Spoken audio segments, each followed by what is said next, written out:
Hello, friends. Welcome back to another week of the Sabbath School Nugget. Before we begin, I want to thank Pastor Bob for leading out in last week's Nugget, Mission to the Powerful. Our lesson this week is entitled Mission to the Unreached, Part 1. The lesson focuses on Paul's evangelistic approach in Athens as recorded in Acts 17, which shows his commitment to cross-cultural evangelism and his excellent method of engaging diverse audiences with the gospel. This encounter provides a valuable lesson for anyone wishing to share their faith in a multicultural, pluralistic context. Paul's missionary tactics in Athens, the intellectual capital at that time, offers a template for engaging with the pluralistic world.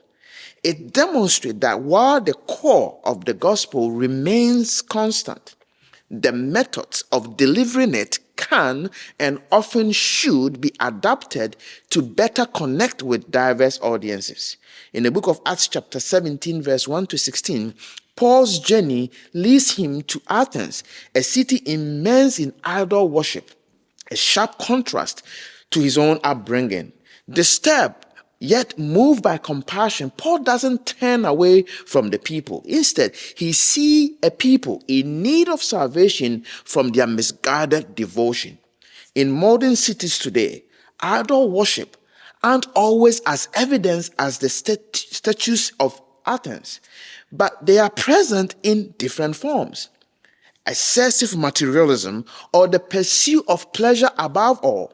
Often we go through the city with indifference to these contemporary idols. Yet, like Paul, we are called to be responsive, not dismissive. Paul's approach to sharing the gospel in Athens serves as a lesson in a cultural sensitivity and evangelistic adaptability.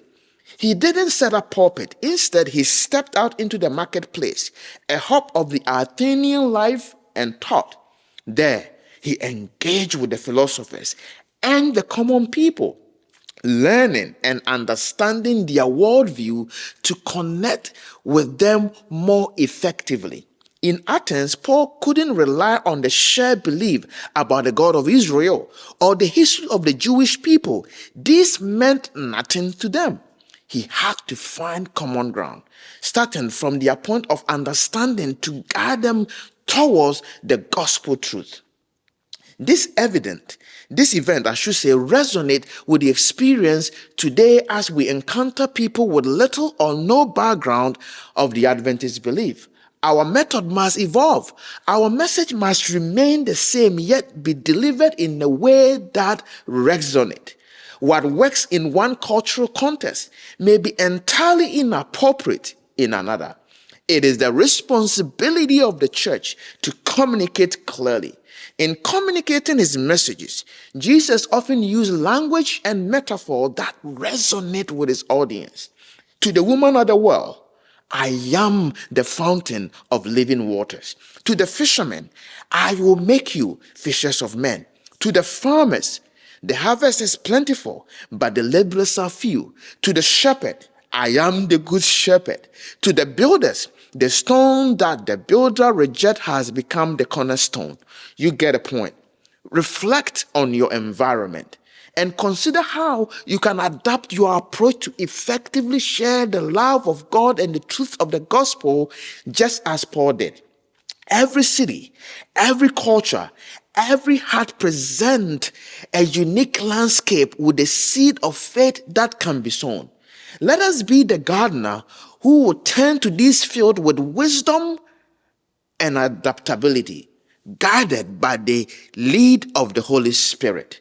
And that is the nugget. Thank you for joining today. I'll hopefully see you tomorrow.